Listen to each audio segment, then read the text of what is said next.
कि अमित शाह तेरी छाती पर लहू के वो निशान रहेंगे जो बर्बरता इन्होंने 20 तारीख को की है। या तो ये सरकार रहेगी या फिर हम नौजवान रहेंगे। और अब याचना नहीं, रण होगा, संघर्ष बहुत भीषण होगा, संघर्ष बहुत भीषण होगा। दुनिया में किस देश की पुलिस महिलाओं के, अपने देश की महिलाओं के प्राइवेट पार्ट्स पे जो है वो डंडा घुसेड़ती है? ये तो मतलब पूरी दुनिया हंस रही है। ये आपने इस देश का हालात बना दिया है। यहाँ कोई पक्ष नहीं, कोई विपक्ष नहीं, कोई हिंदू नहीं, कोई मुस्लिम नहीं, यहाँ सब भारतीय हैं, हिंदुस्तानी हैं। आज नहीं आया, मैं पहले दिन से हूँ, मुझे 35 दिन हो गए यहाँ। 35 दिन हो गए आपको यहाँ पर? इस जंतर मंतर को लाठी के सहारे, आंसू गैस के सहारे इन्होंने 3 मिनट में खाली करवा दिया जंतर मंतर को। तो सोचो किस लेवल पे बर्बरता की हुई। इस देश के युवा को जो है आतंकवादी, एंटी नेशनल और खालिस्तानी, पाकिस्तानी बताया जा रहा है। इस देश का युवा कफन बांध कर आया है, कफन बांध कर आया है इस देश का युवा। इस सरकार ने एक अच्छा काम किया कि इन युवाओं का अब डर निकाल दिया है। अब डर खत्म हो गया, डर खत्म हो गया। अब आंख से आंख मिलाकर वो बात कर रहे हैं। नमस्कार दोस्तों, बहुजन फ्रंटलाइन देख रहे हैं आप और मैं सुशील कुमार। दिल्ली में जंतर मंतर पर लगातार धरना प्रदर्शन जारी है। इस प्रदर्शन ने एक आंदोलन का रूप ले लिया है। 1 महीने से ज़्यादा का वक्त हो गया है। लगातार सीजेपी और उसके अलावा तमाम जो संगठन हैं, तमाम जो लोग हैं, सामाजिक कार्यकर्ता हैं, वो इस आंदोलन में अपनी भागीदारी और हिस्सेदारी जो है उपस्थित करा रहे हैं। इसके इतर दोस्तों, अगर हम बात करें 20 जुलाई को जो घटनाक्रम पूरे देश ने देखा, जिस तरीके से लाठीचार्ज हुआ, और उससे पहले हमने देखा था कि किस तरह से सोनम वांगचुक जी को यहाँ से जो है इलाज के नाम पर जो है उठाया गया था, सफ़ेद चादर में लपेट करके जो यहाँ से लेकर गए थे। उसके बाद से पूरा आंदोलन जो है वो एक आंदोलन ने धार पकड़ ली है। तो आप देखिए कि मेरे पीछे जो है इतनी भीड़ है कि पूरा जंतर मंतर का जो मैदान है वो भरा हुआ है। लोग जाने के लिए जो है यहाँ पर लाइनें लगी हुई हैं। और आप देखिए इस आंदोलन का रूप, कई तस्वीरें जो है इस आंदोलन की ऐसी नज़र आ रही हैं जो अपने आप में जो है वो ख़ास नज़र आ रही हैं। लोग यहाँ पर जो है जो आंदोलन में नहीं पहुँच पा रहे हैं वो जो है यहाँ पर खाना पहुँचा रहे हैं, ऑनलाइन डिलीवर करवा रहे हैं। इसके अलावा दोस्तों आप देखेंगे कि यहाँ पर जो है कई लोग हमने देखे हैं कि हवा कर रहे हैं, जो हाथ वाला पंखा है उससे हवा कर रहे हैं। किस तरीके की जो है आप देखिए कि आंदोलन में आने वाले लोगों में जो है एक प्रेम और भाईचारा दिखाई दे रहा है। पूरे देश और दुनिया में जो है अब ये मूवमेंट एक बड़ा आंदोलन का रूप ले लिया है। शिक्षा मंत्री के इस्तीफे की मांग से शुरू हुई बात अब जो है पूरी कहीं ना कहीं मोदी सरकार पर जो है नाराज़गी देखने को मिल रही है। आप देखें कि किस तरीके से जो है लोग यहाँ पर हवा कर रहे हैं, पानी, खाना, सभी प्रकार की जो है सुविधाएँ यहाँ पर उपलब्ध कराई जा रही हैं। बावजूद इसके यहाँ सरकार और पुलिस के द्वारा जगह जगह लोगों को पूछताछ की जा रही है, उन्हें रोकने की कोशिश की जा रही है। आंदोलन में आने से आस पड़ोस के जो मेट्रो स्टेशन है उनको बंद कर दिया गया है ताकि कि प्रदर्शनकारी आंदोलन में नहीं पहुंच सकें। लेकिन बावजूद इसके लोग जो है तमाम दिक्कतें, तमाम मशक्क़तों के बाद जो है यहाँ पर पहुँच रहे हैं। आप देखिए कि लाइन में किस तरीके से लोग लगे हुए हैं। क्या कहेंगे, ये जो पूरा माहौल है किस तरह से देख रहे हैं, आंदोलन ने क्या रूप ले लिया है? मेरा देश जाग गया है।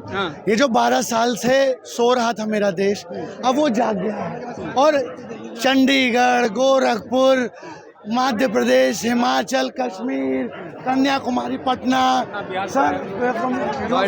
नोएडा, उत्तराखंड, हर जगह से ये आंदोलन अब दिल्ली की बाउंड्रीज को क्रॉस करके पूरे देश में जो है वो फैल गया है। आप समझिए, ये जो लोग कह रहे थे मुट्ठी भर लोग हैं, आप दिखाइए कैमरा पैन करके। मैं अमित शाह से कह रहा हूँ, देख ले अमित शाह, ये मुट्ठी भर लोग हैं।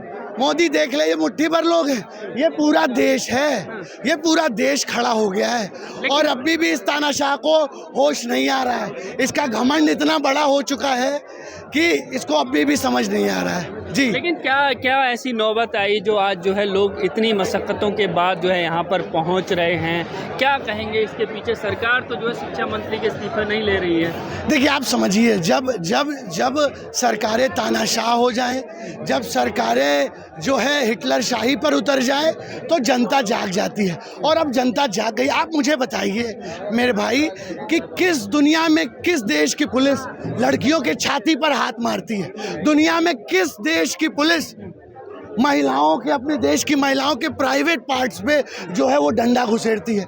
ये तो मतलब पूरी दुनिया हंस रही है। ये आपने इस देश का हालात बना दिया है, और मतलब शर्म आ रही है। मैं आपसे कहना चाह रहा हूँ मेरे भाई कि अमित शाह से कहना चाह रहा हूँ कि अमित शाह, तेरी छाती पर लहू के वो निशान रहेंगे जो बर्बरता इन्होंने 20 तारीख को की है। या तो ये सरकार रहेगी या फिर हम नौजवान रहेंगे, और अब याचना नहीं, रण होगा, संघर्ष बहुत भीषण होगा, संघर्ष बहुत भीषण होगा।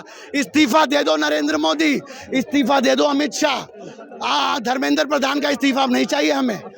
मैं मोदी से कह रहा हूं, और हाथ जोड़ के, मंत्री के इस्तीफे से बात बढ़ गई है। मोदी बहुत आगे बढ़ गई है। धर्मेंद्र प्रधान के इस्तीफे से बहुत आगे बहुत पानी बह चुका है। मैं नरेंद्र मोदी से अभी भी हाथ जोड़ के कह रहा हूं, क्योंकि इस देश का छात्र जो है वो सत्य, एकता, प्रेम में विश्वास करता है। हम अभी भी नरेंद्र मोदी, अमित शाह, भाजपा, आरएसएस से कह रहे हैं, ये देश छोड़ के चले जाओ, गद्दी छोड़ दो। मोदी जी तो परीक्षा पे चर्चा करते हैं, छात्रों से, बच्चों से संवाद छोड़ दो। नरेंद्र मोदी, अमित शाह, बात करने के लिए आओ, संवाद करो। अगर तुम आंसू गैस के गोले बरसाओगे, अगर तुम गोली चलाओगे, पैलेट गन चलाया जा रहा है इस देश के युवाओं पे, पैलेट गन चलाया जा रहा है। इस देश के युवा को जो है आतंकवादी, एंटी नेशनल और खालिस्तानी, पाकिस्तानी बताया जा रहा है। इस देश का युवा कफन बांध कर आया है, कफन बांध कर आया है इस देश का युवा। मरने से हम नहीं डरते। अमित शाह, तुम्हारी गोलियां कम पड़ जाएंगी, लेकिन इस देश के युवाओं, कह रहे हैं विपक्ष भड़का रहा है, युवाओं को विपक्ष भड़का रहा है। क्या कोई पक्ष नहीं, कोई विपक्ष नहीं, कोई हिंदू नहीं, कोई मुस्लिम नहीं, यहाँ सब भारतीय हैं, हिंदुस्तानी हैं। और देख लो हिंदुस्तानियों को, आज हिंदुस्तान जग गया है। और जब छात्र जगेगा तो मोदी भगेगा, मोदी भगेगा। जी बताइए। और भी लोगों से बात करते हैं। आप देखिए कि किस तरह की जो तस्वीरें हैं वो मैं आपको दिखाना चाहूँ। लाइन से जो है लोग यहाँ पर लगे हुए हैं। हम बात करेंगे लोग कहाँ से आ रहे हैं। जी, आप कहाँ से आए हैं? मैं राजस्थान सीकर से आए। देखिए, राजस्थान से क्या करते हैं आप, क्या कहेंगे, क्यों आए आज इस आंदोलन में? मैं आज नहीं आया, मैं पहले दिन से हूँ। मुझे 35 दिन हो गए यहाँ। 35 दिन हो गए आपको यहाँ पर? क्या वजह है आप जो है इतने दिनों से यहाँ पर इतनी दूर से डटे हुए? वजह ये है कि विश्व में भारत को सबसे युवाओं का देश माना जाता है, और विश्व में सबसे ज़्यादा अगर युवाओं के साथ खिलवाड़ हुआ है तो वो अपने देश में हुआ है। और सबसे ज़्यादा खिलवाड़ किया है तो वो वर्तमान में जो चल रही सरकार है उसने किया है। इस सरकार ने युवाओं को क्या क्या सपने नहीं दिखाए। आप पहले दिन से लेकर आज तक देखोगे तो उन्होंने सिर्फ सपने बेचने का काम किया है। सपने बेचने के साथ साथ उन्होंने इस देश के रेल बेच दिया, तेल बेच दिया, जंगल बेच दिया, सब कुछ बेच दिया, और अब ये पेपर तक बेच रहे हैं। कुछ भी बचा नहीं था युवा के पास। बच्ची कुछ सरकारी नौकरियां थी वो तक इन्होंने बेचनी शुरू कर दी। कह रहे हैं जो भी पेपर लीक के आरोपी थे उनके खिलाफ कार्रवाई की जा रही है, किसी को बख्शा नहीं जाएगा। सर वो चीज़ अब खत्म हो ली, हमें वो चीज़ से कोई मतलब नहीं है। हमारा सवाल ये है कि पेपर लीक ही क्यों हो रहा है? पेपर लीक के बाद में आप कार्रवाई करोगे। हमारा सवाल ये है कि ये सरकार अगर पेपर लीक को नहीं रोक पा रही है तो फिर ये सरकार क्यों है? हाल फिलहाल में नरेंद्र मोदी जी दम भरते हैं कि मैंने अब तक का सबसे लंबे समय तक का पीएम रहने का रिकॉर्ड बना लिया। अरे क्या उखाड़ लिया? अगर एक पेपर लीक नहीं रोक पा रहे हो तुम, तो शर्म आनी चाहिए तुमको कि यार तुम युवाओं को एक पेपर, चलो पेपर छोड़ो, ये आवाज़ उठाना तो कोई गुनाह नहीं है। हमारा लोकतांत्रिक देश है, आवाज़ उठाना हमारा हक है। इन युवाओं को इन्होंने दहशतगर्द तक बोला, क्या क्या नहीं बोला। हम पहले दिन से ये कह रहे हैं कि हमारा आंदोलन पीसफुल होगा, पीसफुल होगा, पीसफुल होगा। इस सरकार ने आवाज़ न सुनकर पहला पाप किया और दूसरा पाप किया 20 तारीख को। 11-12 साल की बच्चों को इन्होंने पीटा, उनके कपड़े फाड़ दिया, बहनों को अपने हमारी बहनों को पिटा।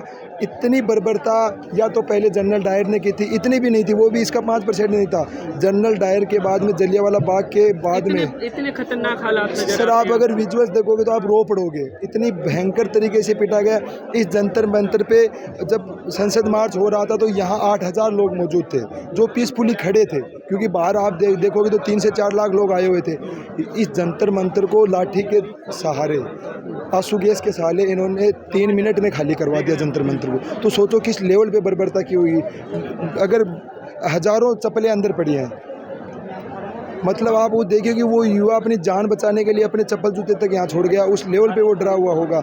लेकिन इस सरकार ने एक अच्छा काम किया कि इन युवाओं का अब डर निकाल दिया है। अब डर खत्म हो गया, डर खत्म हो गया। अब आंख से आंख मिलाकर वो बात कर रहे हैं। क्या लग रहा है किस तरफ जो है ये हालात जो है क्या क्या होते चले जा रहे हैं? आप देखोगे आज नरेंद्र मोदी जी का ट्वीट है, हाँ, जो 30-35 दिन तक जो कुछ बोल नहीं रहे थे, आज वो ये कह रहे हैं कि युवाओं का भविष्य हमारी प्राथमिकता है। अरे आपकी प्राथमिकता इटली वाली मेलोनी है जिनको आप मेलोडी खिला रहे हो। युवाओं का अगर आप प्राथमिकता देते तो आप पेपर पे चर्चा करते हो, परीक्षा पे चर्चे हो, तो पेपर लीक पे चर्चा आप पहले दिन करते। जिस दिन पेपर लीक हुआ उस दिन आप पेपर लीक पे चर्चा करते हो और युवाओं के कहते कि आगे मेरा जो भी काम होगा वो पेपर लीक को रोकना होगा। लेकिन वो पेपर लीक को रोकेंगे नहीं। वो डबल इंजन की सरकार इसीलिए चलाते हैं कि हमारा ऊपर तो इन्होंने जय शाह से लेकर नीतीश कुमार के बेटे तक, जिनका खुद का स्वास्थ्य ठीक नहीं, उनको चिकित्सा मंत्री बना दिया, हेल्थ मिनिस्टर, और जय शाह को क्रिकेट पर राज करा रहा है। और डबल इंजन की सरकार के नाम पे वो अपने बीजेपी के कार्यकर्ताओं को सेट कर रहे हैं।